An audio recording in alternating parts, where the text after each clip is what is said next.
Hello students, you are welcomed to the video lecture series of discrete structures and theory of logic. In this video lecture, we are going to discuss rules of inferences. So here in this video lecture, first we will discuss different rules of inferences and we will solve some questions to prove the validity of argument using these inferences rule, right? जैसे हमने अपने last video lecture में देखा था validity of argument हम prove करते हैं using the truth table but अगर आप ट्रुथ टेबल नहीं यूज कर रहे हैं उस केस में आप इन्फ्रेंस रूल्स का यूज कर सकते हैं किसी भी आर्ग्यूमेंट को वैलिड प्रूव करने के लिए so here we are going to start our topic so there are various rules of inferences जिन्हें हम अब डिटेल में पढ़ेंगे so the first rule is addition right addition rule कहता है एडिशन रूल के लिए रूल ऑफ इन्फ्रेंस ये है और टोटोलॉजी ये लिखी जाएगी सो एडिशन रूल कहता है कि अगर आपको एक प्रीमाइस गिवन है पी राइट पी एक प्रीमाइस है तो उसका कंक्लूजन आप पी और क्यू निकाल सकते हैं right this is your conclusion right अगर आपका पी आपको प्रीमाइस है तो पी और क्यू उसका कंक्लूजन हो सकता है दिस इज एडिशन एडिशन का मतलब क्या है इसे याद करने का तरीका मैं बताती हूँ कि P में आपने कुछ और ऐड कर दिया राइट और एडिशन के लिए और यूज करते हैं तो P में लेट्स से P प्रीमाइज में आपने एक और प्रीमाइज ऐड कर दी तो P और Q कर दिया that will be your conclusion right तो इसके लिए टोटोलॉजी अगर हमें लिखनी होती है तो टोटोलॉजी होती है P implies P और Q this is the tautology for the addition rule now next one is simplification second rule simplification कहता है P एंड Q अगर आपको है तो आप इसे सिंप्लीफाई करके केवल P भी लिख सकते हो राइट अगर P एंड Q एक प्रीमाइस है तो उसका कंक्लूजन P हो सकता है दिस इज सिंप्लीफिकेशन के लिए रूल ऑफ इन्फ्रेंस सिमिलरली इसके लिए टोटोलॉजी लिख सकते हैं P and Q implies P now the next rule is conjunction conjunction rule कहता है कि दो प्रोमाइज को आप जोड़ सकते हैं कंजंक्शन के through first promise is P second promise is P Q तो पी और क्यू दो प्रोमाइज से हम कंक्लूजन निकाल सकते हैं पी एंड क्यू तो इसके लिए टोटोलॉजी क्या हो जाएगी P and Q implies p and q right this is conjunction now next rule is modus ponens right इस रूल को हम लॉ ऑफ डिटैचमेंट भी बोलते हैं modus ponens rule is also called as law of detachment and ये कहता है p एक प्रीमाइज है p implies q एक if p then q एक प्रीमाइज है right तो इन दोनों प्रीमाइज से हम क्या कंक्लूजन निकाल सकते हैं ओनली q right q आपका कंक्लूजन हो सकता है टोटोलॉजी क्या हो जाएगी इसके लिए p and p if p then q p यहाँ पे लिखा p एंड कंजंक्शन से जोड़ा दोनों प्रीमाइज को p implies q will imply q this is tautology for this modus ponens rule या law of detachment rule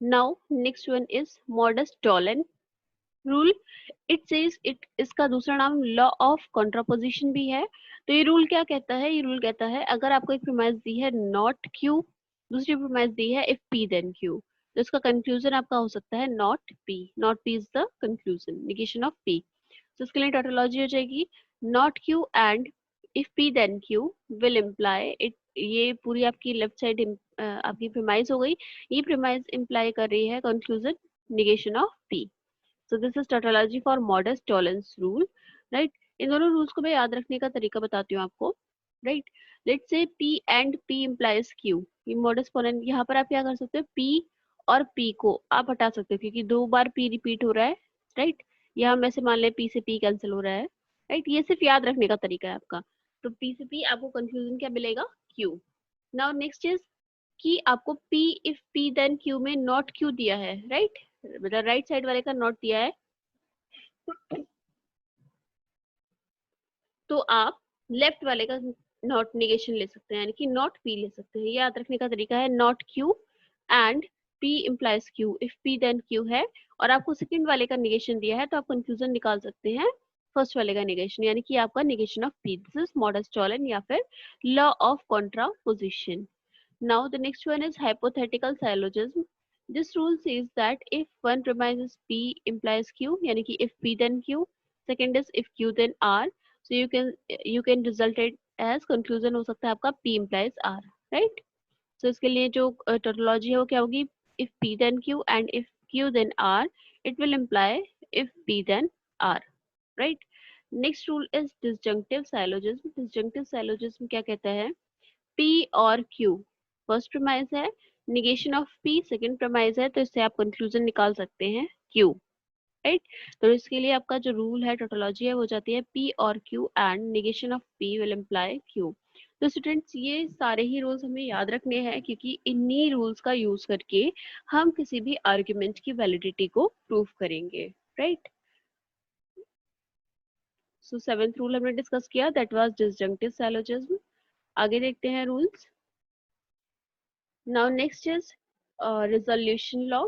it says P और Q and not P और R दिया है, तो इसका इसका जो रिजल्ट है वो Q और R हो सकता है, राइट। तो इसको हम किस तरह से टेट्रोलॉजी लिखेंगे, P और Q एंड नॉट P और R, it will imply that Q और R, right. Now next is constructive dilemma. Constructive dilemma कहता है if one premises P implies Q and R implies S and second is P और R, तो इससे आप conclusion निकाल सकते हैं Q और S, right. This is your conclusion.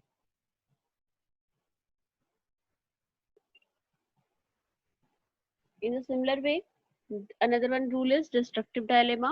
और destructive dilemma कहता है कि अगर आपको एक प्रोमाइज दी है P implies Q and R implies S, ये this is your first premise and not Q and S is your second premise, इससे आपका कंफ्यूजन हो सकता है not P and R।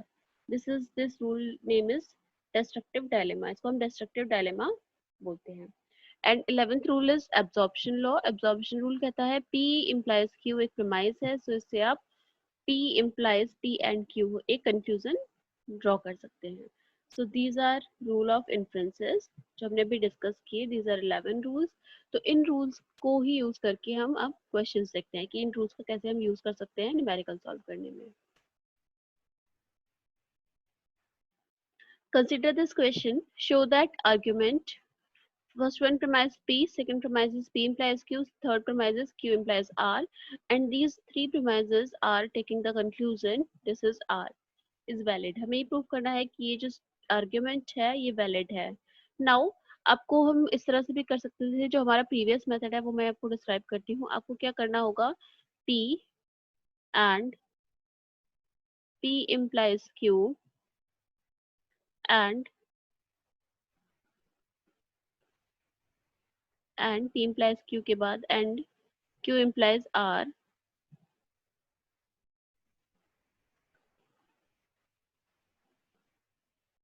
Q implies R। आपको एक बार क्या करना होगा, इस क्वेश्चन को इस ये सारी प्रोमाइसेस मिलकर इन सबका एंड किया, इट विल इम्प्लाई क्या, कंक्लूजन इज आर। सो आपका एक मेथड तो ये है कि आप इस पूरे स्टेटमेंट को आप क्या करें, टोटोलॉजी प्रूव कर दें ट्रुथ टेबल बनाकर, राइट। अगर आप इसके लिए ट्रुथ टेबल कंस्ट्रक्ट करें और पूरे कॉलम में आपका रिजल्ट जो ट्रुथ वैल्यू है वो ट्रू आए, तो आपकी टोटोलॉजी प्रूव हो जाएगी, और अगर ये टोटोलॉजी प्रूव हो गया तो आर्ग्यूमेंट वैलिड हो जाएगा।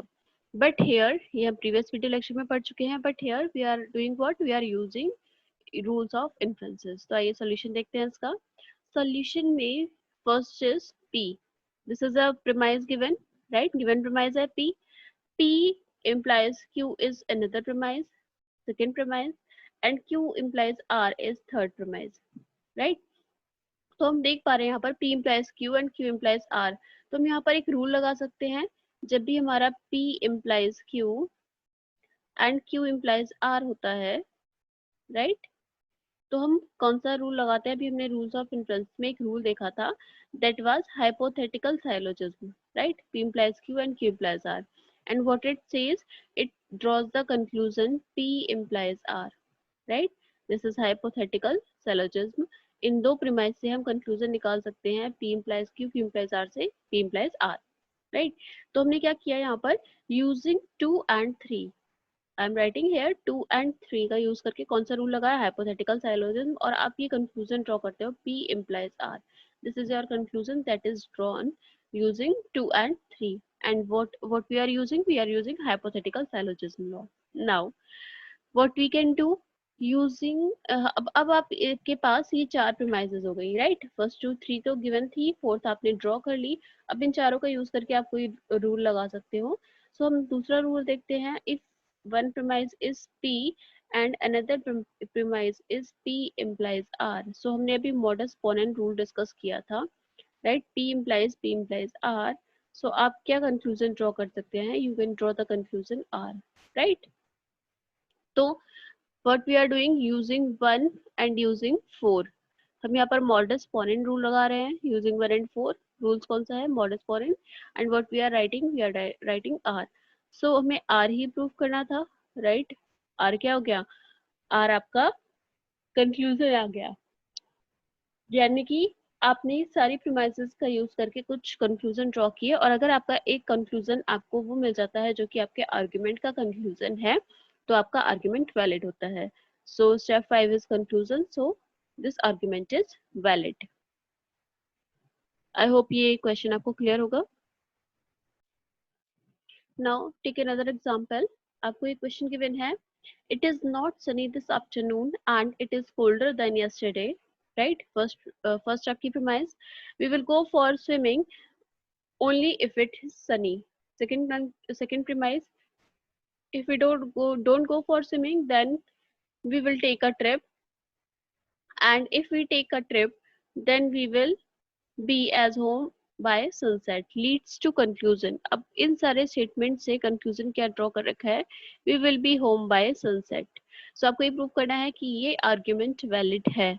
तो सबसे पहले हम क्या करें, इस पूरे सेंटेंस को सिंबॉलिक फॉर्म में कन्वर्ट कर लें. तो लेट से मैंने P बोला, P लिया, it is sunny this afternoon. P का स्टेटमेंट है it is sunny this afternoon.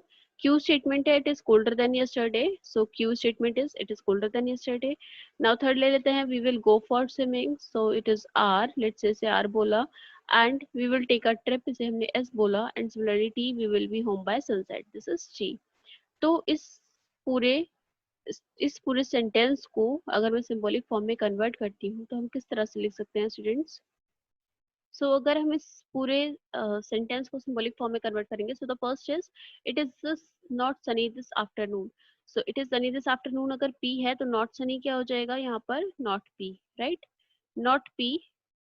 And it is colder than yesterday, so you will write the conjunction and Q. तो ये तो आपका फर्स्ट सेंटेंस के लिए सिंबल हो गया, राइट? कॉमा. नेक्स्ट आपको क्या गिवन है? सेकंड दिया है आपको, we will go for swimming if it is sunny. So we will go for swimming क्या है आपका? R implies if R then S, right? ये आपकी सेकंड प्रीमाइस हो गई. Now the third one is if we don't go for swimming then we will take a trip. So if we don't go for swimming, so ये क्या हो जाएगा? Not R. If we don't go, क्योंकि R क्या है? R है. We will go for swimming, so not R हो जाएगा क्योंकि if we don't दिया हुआ है, right? Then we will take a trip. Not R implies S, right? This is third conclusion, third premise है ये. And next आपको क्या given है? If we take a trip, then we will become a home by sunset. If we take a trip, यानी कि S implies T, S implies T. अगर आपको ये सारे premise given है, so it is yielding a conclusion. So आप ये arrow लगाते हैं conclusion के लिए, right? We will be home by sunset. यानी कि इन सारी premise से मिलाकर आपको conclusion क्या निकालना है? T, right? आपको इन सारी प्रीमाइसेस का यूज करके ये आपका आर्ग्यूमेंट बन गया है. अब इस आर्ग्यूमेंट को आपको वैलिड प्रूव करना है using the rules of inferences. Now we will see how we can do that. So हम यहाँ पर देखते हैं, हमारे पास प्रीमाइसेस गिवन है, हमने अभी सेंटेंस को कन्वर्ट किया है सिंबॉलिक फॉर्म में, तो अब उन्हीं का यूज हम करेंगे और इन्फ्रेंसेस रूल लगाएंगे. सो हमने this is not P and Q, this is given premise, right? ये वाले हमने प्रीमाइस को लिया. अब इस प्रीमाइस पर क्या हम सिंप्लीफिकेशन रूल लगा सकते हैं? तो सिंप्लीफिकेशन रूल कहता है if not and P is given you can simply write it as not P. तो हमने क्या किया है, इसमें सिंप्लीफिकेशन लगाया है यूजिंग वन. इस वन पे हमने सिंप्लीफिकेशन लगाकर इसको सिर्फ नॉट पी लिखा है. नाउ R implies P का यूज किया, this is given premise. So R implies P. और अब हमारे पास एक रूल होता है not if not P and आपको दिया है R, if R then P. तो अगर सेकंड वन का निगेशन दिया है तो आप इसका कंक्लूजन दे सकते हो फर्स्ट वन का निगेशन, यानी कि जैसे ये आपका कंक्लूजन का निगेशन गिवन प्रीमाइस है, तो आपका जो कंक्लूजन मिलेगा दोनों को मिलाकर वो नॉट आर मिल जाएगा। This is modus-Tollens rule, right. So modus-Tollens rule हमने अप्लाई किया यूजिंग 2 एंड 3, राइट। ये जो आपका 2 एंड 3 है, इन दोनों को यूज करके मैंने क्या यूज किया, modus tollens using 2 and 3, and I can draw conclusion that is not R, right. अब हम देख सकते हैं हम और क्या यूज कर सकते हैं। आपको दिया है not R and implies S, so मैंने इसे प्रीमाइस का यूज किया, not R implies S, this is a given premise. और 4 एंड 5 को मिलाकर आप मॉडस टॉलन रूल लगा सकते हो, राइट। तो हम यहाँ पर क्या कर रहे हैं, 4 एंड 5 पर मॉडस पोनेन रूल लगा रहे हैं। So modus ponens rule is if P and P implies S will draw a conclusion S, right। यानी कि ये रूल कहता है अगर आपका P एक प्रीमाइज है, P implies Q एक प्रीमाइज है मॉडस पोनेन रूल के लिए, सो कंक्लूजन क्या हो जाता है, कंक्लूजन आपका आ जाता है Q सिंपली, राइट। तो ये भी कुछ उसी से मैच कर रहा है, नॉट R गिवन है, not R implies S given है, so it will draw a conclusion that is S, right. Modus ponens using 4 and 5। Now what we can do, हम की एक और रूल लगा सकते हैं, दैट इज एक गिवन प्रीमाइस है हमारे पास, S implies T, S implies T is a given premise, सो 6 और 7 का यूज करके हम मॉडस पोनेन रूल लगा सकते हैं अगेन। तो आप सिर्फ ड्रॉ कर सकते हैं कंक्लूजन, बिकॉज ये जो कंक्लूजन टी ड्रॉ हुआ है यही हमारे क्वेश्चन का कंक्लूजन है, राइट। जो हमारा क्वेश्चन है उसका कंक्लूजन ये है। सो आपको अगर सारे रूल्स लगाकर कंक्लूजन निकल आता है दैट इज हमारा टी इस क्वेश्चन के लिए, तो हम कहते हैं कि आर्ग्यूमेंट, ये जो आपका आर्ग्यूमेंट गिवन है ये वैलिड है। So here this is prove that this the given argument is valid.